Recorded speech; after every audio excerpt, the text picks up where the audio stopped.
इस कहानी में दिखाया जाता है कि धरती पर जितने भी ग्लेशियर था वो सारे पिघल चुके हैं और पूरी दुनिया में सिर्फ पानी ही पानी है। दुनिया में पानी का लेवल इतना बढ़ चुका है कि पूरी धरती अब पानी के नीचे है और जो लोग बचे हुए थे वो अपने आप को जिंदा रखने के लिए कश्ती बनाकर उनके ऊपर रहा करते हैं। लेकिन कुछ लोगों का मानना है कि दुनिया में एक ऐसी जगह अभी भी है जहां पर सूखी जमीन बचा हुआ है, जहां जाकर वो अभी भी अपना जीवन फिर से शुरू कर सकते हैं। तो कहानी की शुरुआत में हम एक आदमी को देखते हैं जिसका नाम है मैरिनर और उसके पास एक बोट है। वो एक डब्बे में पेशाब करता है और उसे एक फिल्टर जैसी मशीन में डालता है जिससे वो साफ हो जाता है और इसके बाद वो उसे पी लेता है क्योंकि समंदर का पानी पिया नहीं जा सकता और इस वक्त पानी की कीमत सबसे ज्यादा है। अब मैरिनर को रास्ते पर बोट में एक आदमी मिलता है और वो उसे कहता है कि समुद्र का एक नियम है कि जब दो बंजारे मिलते हैं तो उन्हें अपने सामान की अदला बदली करनी होती है।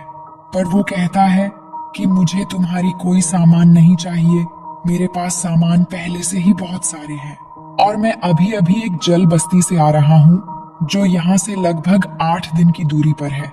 तभी उन्हें दूर से दो लोग आते हुए दिखाई देते हैं जिन्हें यहाँ स्मोकर्स कहा जाता है और इनका काम बस लोगों को मारकर उन्हें लूटना होता है।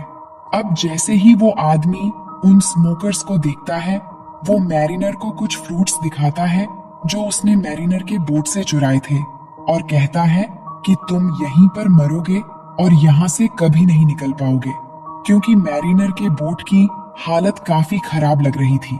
और ये कहकर वो वहां से निकलने लगता है। तभी मैरिनर एक हैंडल खींचता है और उसकी नाव में बड़े बड़े पर्दे लगने लगते हैं। दरअसल उसकी नाव काफी एडवांस होती है और अब उसकी नाव भी स्पीड में चलना शुरू हो जाती है और जो उसका फ्रूट चुराकर भाग रहा था मैरिनर उसके नाव का पर्दा तोड़कर आगे निकल जाता है और पर्दा टूटने की वजह से उसकी स्पीड कम हो जाती है और पीछे से आ रहे स्मोकर्स उसे गोली मार देते हैं। लेकिन मैरिनर वहां से बच निकलता है और उस जल बस्ती तक पहुंच जाता है जिसके बारे में उस आदमी ने बताया था। अब मैरिनर उस बस्ती के बाहर से उन्हें मिट्टी दिखाता है और मिट्टी देखकर वो लोग चौंक जाते हैं क्योंकि इस समय सूखी मिट्टी हीरे जवाहरात की तरह कीमती है, क्योंकि हर जगह पानी ही पानी है और वो उसे अपनी बस्ती में आने देते हैं। इसके बाद जब वो मैरिनर की मिट्टी को तोलते हैं तो वो लगभग 3.5 किलो होती है, जिसके बदले वो मैरिनर को 62 सिक्के देना चाहते हैं। लेकिन मैरिनर कहता है कि मुझे इसके दुगने चाहिए और वो लोग उसके दुगने दाम देने के लिए भी तैयार हो जाते हैं। दरअसल इस दौर में मिट्टी इसलिए भी कीमती है क्योंकि ये लोग मिट्टी पर कुछ छोटे मोटे पौधे उगाकर अपने लिए खाने की चीजों का इंतजाम करते हैं। अब मैरिनर सिक्के लेकर एक दुकान पर जाता है और पीने के लिए कुछ पानी खरीदता है। वहीं पर एक टमाटर का पौधा भी होता है तो मैरिनर इस पौधे को खरीदना चाहता है। लेकिन वो दुकान वाली लड़की कहती है कि अगर तुम्हें ये पौधा चाहिए तो मुझे आधे सिक्के देने होंगे। मैरिनर को वो पौधा चाहिए था, इसलिए वो आधे सिक्के उसे दे देकर पौधा ले लेता है। इस दुकान वाली लड़की का नाम है हेलन और इसके साथ एक और भी लड़की थी जिसका नाम है इनोला। अब मैरिनर अपना सामान लेकर वहां से जा ही रहा था कि तभी बस्ती के कुछ लोग उसके पास आते हैं, साथ एक लड़की लेकर, और वो मैरिनर से कहते हैं कि तुम इस लड़की के साथ एक रात के लिए संबंध बनाओ और जब ये प्रेग्नेंट हो जाएगी तो तुम यहाँ से जो भी सामान ले जाना चाहते हो वो लेकर जा सकते हो। असल में बस्ती वाले मैरिनर को ऐसा इसलिए कहते हैं क्योंकि बस्ती वालों की प्रजाति काफी कमजोर हो गई है और मैरिनर इनकी बस्ती का नहीं बल्कि वो बाहर से आया है। इसलिए बस्ती वालों की जनरेशन आगे ले जाने के लिए उन्हें एक ऐसा बच्चा चाहिए जो बड़ा होकर एक जाबाज बने। लेकिन मैरिनर उन्हें साफ साफ मना कर देता है और कहता है कि तुम्हारे पास ऐसा कुछ भी नहीं है जो तुम मुझे दे सको। ये कहकर अब मैरिनर वहां से जाने लगता है। लेकिन तभी उन लोगों को शक होता है कि शायद ये भी एक स्मोकर है और वो उसे पकड़ लेते हैं और इसी दौरान वो देखते हैं कि उसके कान के पीछे गिल्स हैं, जिसे देखकर एक आदमी चिल्लाता है कि ये एक म्यूटेंट है। जिसके बाद वो उसे कैद कर लेते हैं और एक पिंजरे के अंदर बंद करके वहां पर जो कीचड़ होता है उसमें डुबाना शुरू कर देते हैं। दरअसल यहाँ पर जो भी इंसान मर जाता है वो उसे यहाँ पर डुबा देते हैं ताकि उसके मरने के बाद उसके शरीर को गलाकर खाद बनाई जा सके। लेकिन इससे पहले कि मैरिनर उसमें डूब जाता, इनकी बस्ती पर कुछ स्मोकर्स हमला कर देते हैं। अब यहाँ पर एक आदमी होता है जिसका नाम है ग्रिगोर, जो एक इन्वेंटर है, और इसके पास एक उड़ने वाला बलून होता है। अब बस्ती पर हमला हुआ, इसलिए वो हेलन और इनोला को भी अपने साथ ले जाना चाहता है। लेकिन इससे पहले कि हेलन और इनोला उसके बलून तक पहुंचती, बलून उड़ जाता है। लेकिन उधर मैरिनर डूब रहा था कि तभी हेलन भागकर वहां पर आती है और कहती है कि मैं तुम्हें बचा सकती हूँ, लेकिन बदले में तुम्हें हमें अपने साथ ले जाना होगा। तो मैरिनर मान जाता है और ये तीनों वहां से निकल जाते हैं। इसके बाद स्मोकर्स इनकी बस्ती को तबाह करके उस पर कब्जा कर लेते हैं। अब इनका जो सरदार है, जिसका नाम डीकन है, वो कहता है कि वो टैटू वाली लड़की मुझे चाहिए। दरअसल ये इनोला के बारे में बात कर रहा होता है। असल में इनोला की पीठ पर एक टैटू होता है और इनका मानना है कि वो टैटू ड्राई लैंड यानी सूखी जमीन तक पहुंचने का एक नक्शा है और इसीलिए इन्होंने बस्ती पर हमला भी किया था। अब यहाँ पर हमें ये समझ लेना जरूरी है कि यहाँ पर 3 तरह के समुदाय रहते हैं। एक है स्मोकर्स, जिनका काम बस मारना और लूटना, और दूसरे हैं आम इंसान जो समुद्र बस्ती में एक साथ रहकर जीवन गुजारा करते हैं, और तीसरे हैं म्यूटेंट, जिनके कान के पीछे गिल्स होते हैं जैसे मछली के होते हैं, जिस वजह से ये पानी के अंदर भी सांस ले सकते हैं और बाहर भी। और मैरिनर भी एक म्यूटेंट है। अब मैरिनर हेलन से कहता है कि हमें इनोला को मारना होगा क्योंकि हमारे पास इतना पानी नहीं है जिस पर हम 3 लोग जिंदा रह सके। लेकिन हेलन उसे मना करती है और कहती है कि ये सिर्फ एक बच्ची है, इसे मत मारो। लेकिन मैरिनर कहता है कि बिना पानी के तुम दोनों मर जाओगे, इससे बेहतर है कि एक पहले ही मर जाए। लेकिन हेलन उसे किसी भी तरह से मना लेती है और मैरिनर उसे नहीं मारता। वहीं दूसरी तरफ हम स्मोकर्स के लीडर डीकन को देखते हैं, जो कहता है कि मुझे किसी भी कीमत पर वो टैटू वाली लड़की चाहिए क्योंकि वही ड्राई लैंड तक जाने का इकलौता रास्ता है।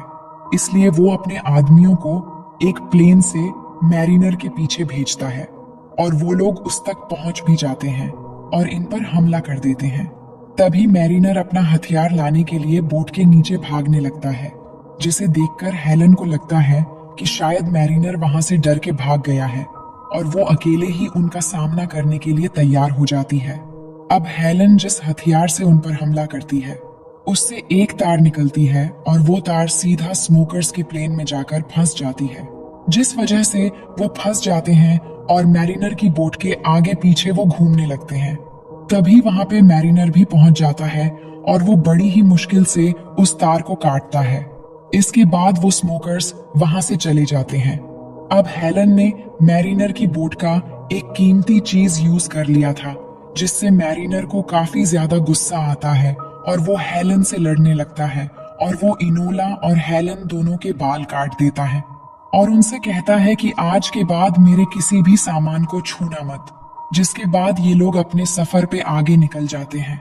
अब कुछ देर बाद आगे मैरिनर को एक और बोट नजर आती है, तो हेलन उससे कहती है कि हमें उस बोट वाले से बात करना चाहिए, क्या पता उसके पास कुछ खाने के लिए हो। लेकिन मैरिनर ऐसा करना तो नहीं चाहता था, लेकिन वो इन दोनों को भूखा भी नहीं देखना चाहता था। इसलिए वो उस बोट वाले के पास जाकर उससे बातें करने लगता है, लेकिन उसके पास खाना नहीं होता बल्कि एक कागज का टुकड़ा होता है और वो कहता है कि तुम्हें तो पता ही होगा, इस दौर में कागज मिलना समुद्र में मोती मिलना जैसा है, लेकिन ये मैं तुम्हें तब दूंगा जब तुम हेलन को मेरे साथ कुछ समय के लिए अकेला छोड़ोगे। जिस पे मैरिनर भी उसकी बात मान जाता है और हेलन को उसके साथ दे देता है। जिसके बाद वो हेलन को नीचे ले जाता है और उसके साथ जबरदस्ती शुरू कर देता है। लेकिन तभी वहां पर मैरिनर पहुंच जाता है और उसे कहता है कि अब मैं तुम्हारे साथ डील नहीं करना चाहता और अब तुम यहाँ से जा सकते हो। लेकिन वो नहीं मानता और एक चाकू निकाल लेता है। इसके बाद दोनों में लड़ाई शुरू हो जाती है और आखिरकार मैरिनर उसको मार देता है। अब इसके बाद इन दोनों की भूख मिटाने के लिए मैरिनर पानी के अंदर जाता है और एक बड़ी सी मछली पकड़ता है जिसके बाद से ये सब बैठ के वहां पे आराम से पेट भर के खाना खाते हैं। अब काफी दिन साथ में समय बिताने से हेलन को मैरिनर अच्छा लगने लगता है और मैरिनर भी हेलन की तरफ अट्रैक्ट होने लगता है। इसके बाद ये सभी साथ मिलकर काफी समय खुशी खुशी बिताते हैं। अब फिर से एक बार मैरिनर देखता है कि वो स्मोकर्स इनके पीछे पड़ चुके हैं। मैरिनर दूरबीन से देखता है कि कुछ लोग उसके ठीक सामने हैं, जिससे मैरिनर ये सोचने लगता है कि मेरी तो इनसे कोई लड़ाई भी नहीं है, पर ये मेरे पीछे क्यों पड़े हैं। तब हेलन मैरिनर से कहती है कि इनोला की पीठ पे एक टैटू बना हुआ है, जिससे इनका मानना है कि इसकी मदद से ये लोग ड्राई लैंड तक पहुंच सकते हैं।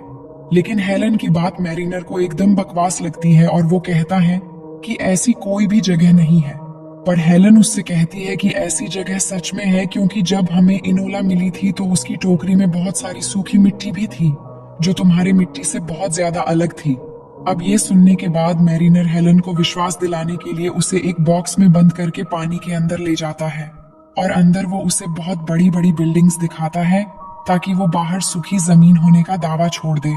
लेकिन जब ये लोग पानी से बाहर आते हैं तो इन्हें पता चलता है कि स्मोकर्स ने इनके पूरे बोट पर कब्जा कर लिया है और ये स्मोकर्स इनसे पूछता है कि इनोला कहाँ है।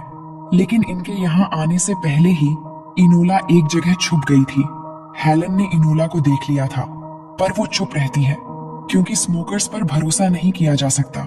फिर डीकन कहता है कि अगर ये नहीं बता रहे कि वो लड़की कहाँ है तो इन दोनों को मार दो। लेकिन इससे पहले कि ये लोग इन्हें मारते इनोला बाहर आ जाती है और डीकन इनोला को अपने कब्जे में ले लेता है और मैरिनर और हेलन को मारने का ऑर्डर भी दे देता है। लेकिन इससे पहले कि वो लोग इन्हें मारते, मैरिनर हेलन को लेकर पानी में कूद जाता है। लेकिन हेलन पानी में सांस नहीं ले सकती, इसलिए मैरिनर अपने मुंह से हेलन को सांस देता है, जिससे ये काफी देर तक पानी में ही रहते हैं। अब इसके बाद जब ये ऊपर आते हैं तो ये देखते हैं कि स्मोकर्स ने मैरिनर के नाव को पूरी तरह से तबाह कर दिया है। लेकिन अब यहाँ पर हेलन मैरिनर की अच्छाई और उसकी इंसानियत देखकर मैरिनर उसे बेहद अच्छा लगने लगता है और ये काफी करीब आ जाते हैं। इसके बाद जब हेलन सो रही होती है तो मैरिनर नीचे जाता है क्योंकि वहां पर उसका सामान होता है, जहां पर वो कागज भी होता है जो मैरिनर ने उस इंसान से छीना था जो उन्हें रास्ते में एक बोट पर मिला था। और उस कागज पर एक आइलैंड की तस्वीर होता है जहां पर बहुत सारे पेड़ होते हैं और इनोला ने भी एक कागज पर इसी तरह के पेड़ का एक चित्र बनाया होता है। और ये सब देखकर मैरिनर समझ जाता है कि इनोला के पीठ पर जो टैटू है वो सूखी धरती का ही नक्शा है, क्योंकि इनोला हर वो चीज की चित्र बनाती थी जिसे वो देखती थी। लेकिन अब इनका यहाँ से निकलना लगभग नामुमकिन था क्योंकि इनकी नाव खराब हो चुकी है। लेकिन थोड़ी देर बाद यहाँ पे ग्रिगोर आ जाता है जिसके पास वही उड़ने वाला बलून था। वो आकर हेलन से कहता है कि अच्छा हुआ तुमने अपनी बोट जला दी, नहीं तो मैं तुम्हें कभी नहीं ढूंढ पाता, क्योंकि धुएं की वजह से ही मैं यहाँ तक पहुंच पाया हूँ। जिसके बाद वो इन दोनों को अपने साथ ऊपर ले आता है। अब पास ही में कुछ सर्वाइवर्स थे जो उस बस्ती से भागे हुए थे जहां पर स्मोकर्स ने हमला किया था। वहां पर पहुंचने के बाद मैरिनर कहता है कि मैं इनोला को ढूंढ कर लाऊंगा। ये कहने के बाद वो उस बड़े जहाज पर पहुंच जाता है जहां पर वो स्मोकर्स रहते हैं, जहां पर कई सारे लोग होते हैं। और वो अपने सरदार डीकन से कहते हैं कि सरदार हम कब सूखी धरती तक पहुंचेंगे। तभी वो उन सब से झूठ बोलता है कि मुझे नक्शे का पता चल चुका है और अब हम यहाँ से निकलकर उसी तरफ रवाना हो रहे हैं। हालांकि डीकन या और किसी को भी ये नहीं पता कि नक्शे के जरिए कैसे सूखी धरती तक पहुंचा जाए। लेकिन उसके बातें सुनकर सभी नीचे बेसमेंट में चले जाते हैं और जहाज को आगे बढ़ाना चालू कर देते हैं। तभी डीकन के सामने मैरिनर आ जाता है और उसके पास एक गन भी होती है। वो कहता है कि मुझे वो लड़की चाहिए, लेकिन डीकन कहता है कि तुम यहाँ आ तो गए हो, लेकिन यहाँ से जिंदा वापस नहीं जा पाओगे। तभी मैरिनर एक मशाल निकालता है और पास में एक तेल के टैंक में डाल देता है, जिससे वहां पर एक बहुत बड़ा ब्लास्ट होता है और उसके बहुत सारे आदमी मारे जाते हैं। इसी बीच मैरिनर इनोला को ढूंढने लगता है, पर तभी वो देखता है कि डीकन इनोला को प्लेन में उड़ाकर ले जा रहा है। तभी मैरिनर एक रस्सी को प्लेन से अटकाकर उसे क्रैश करवा देता है और वहीं हम देखते हैं कि ब्लास्ट की वजह से ये विशाल जहाज भी डूब रहा था। लेकिन इससे पहले कि ये जहाज डूबता, वहां पर हेलन उड़ने वाले बलून लेकर वहां आ जाती है और मैरिनर और इनोला को बचा लेती है। और तभी नीचे जहाज पर एक बहुत बड़ा ब्लास्ट होता है, जिससे लगभग सारे स्मोकर्स मारे जाते हैं। लेकिन डीकन अभी भी जिंदा बचा हुआ था और वो नीचे वाटर स्कूटर से उन पर गोलियां चला रहा था। एक गोली इनोला के साइड में लग जाती है, जिससे वो पानी में गिर जाती है और अब उसकी तरफ स्मोकर्स बढ़ने लगते हैं। लेकिन तभी ऊपर से मैरिनर अपने पैर पर रस्सी लगाकर इनोला की तरफ जंप लगाता है और इससे पहले कि वो स्मोकर्स उस तक पहुंचते, वो इनोला को पकड़कर ऊपर ले आता है। और तभी हम देखते हैं कि वो तीनों स्मोकर्स जो उस तरफ आ रहे थे, वो आपस में टकरा जाते हैं, जिससे एक जोरदार ब्लास्ट होता है और उस ब्लास्ट में डीकन के साथ साथ उसके बाकी बचे स्मोकर्स भी खत्म हो जाते हैं। और इस तरह से मैरिनर इनोला को बचा लेता है। ये ऊपर आते हैं और यहाँ पर ग्रिगोर बताता है कि मुझे अब रास्ते की समझ आ चुकी है। वो सूर्य की स्थिति से अंदाजा लगाता है और जो टैटू इनोला की पीठ पर है, उससे वो तालमेल बिठाता है और कहता है कि सूखी धरती उस तरफ होनी चाहिए। इसके बाद वो अपने उड़ते हुए बलून को उस दिशा की ओर ले जाने लगते हैं। अब कुछ समय के अंदर रात होती है और ये सब सो जाते हैं। इसके बाद जब सुबह मैरिनर की आंख खुलती है, तो वो देखता है कि उनके पास एक बर्ड आकर बैठा है और तभी वो सामने देखते हैं कि वहां पर बहुत ऊंचा एक पहाड़ है और ये है हिमालय पर्वत। लेकिन हिमालय पर्वत अब पूरा हरा भरा हो चुका है, जहां एक इंसान को जीने के लिए लगभग सारी चीजें हैं। अब जब ये ऊपर जाते हैं तो वहां उन्हें एक झोपड़ी भी दिखाई देता है, जिसके अंदर 2 कंकाल होते हैं और ये इनोला के माँ बाप के थे। और यहाँ पर टैटू बनाने का सामान भी होता है। दरअसल उन्हें पता था कि वो मरने वाले हैं, इसीलिए उन्होंने इनोला की पीठ पर एक टैटू बनाकर उसको एक टोकरी में डाल दिया था और उस टोकरी में यहाँ की सूखी मिट्टी भी डाल दी थी, ताकि जब इनोला किसी को मिले तो उसे पता चल जाए कि कहीं पर सूखी धरती अभी भी बची हुई है और वो इनोला की पीठ पर जो नक्शा है उसके जरिए यहाँ तक पहुंच सके। क्योंकि उस समय इनोला इतनी छोटी थी कि अगर वो यहाँ पर अकेली भी रहती तभी वो बच नहीं पाती। और इनोला के माँ बाप ने जैसा सोचा था ठीक वैसा ही हो गया है, जिस वजह से आज इनोला अपने घर वापस आ चुकी है। वहीं दूसरी तरफ ये दिखाया जाता है कि मैरिनर को यहाँ पर बिल्कुल भी अच्छा नहीं लग रहा है, इसीलिए वो वापस समंदर में जाना चाहता है, जहाँ पर उसका असली घर है। उसे लगता है कि समंदर उसे बुला रहा है, इसलिए अब वो वापस समंदर में जाने की तैयारी करता है। लेकिन इनोला और हेलन नहीं चाहते कि वो वापस जाए और हेलन उससे प्यार भी करती है, लेकिन मैरिनर को जाना है। इसके बाद वो इन दोनों को अलविदा कहकर वापस अपनी घर समुद्र में चला जाता है और इसी सीन को दिखाते हुए ये फिल्म यहीं पर खत्म हो जाती है। तो दोस्तों, यह स्टोरी आपको कैसी लगी? फीडबैक जरूर दीजिएगा।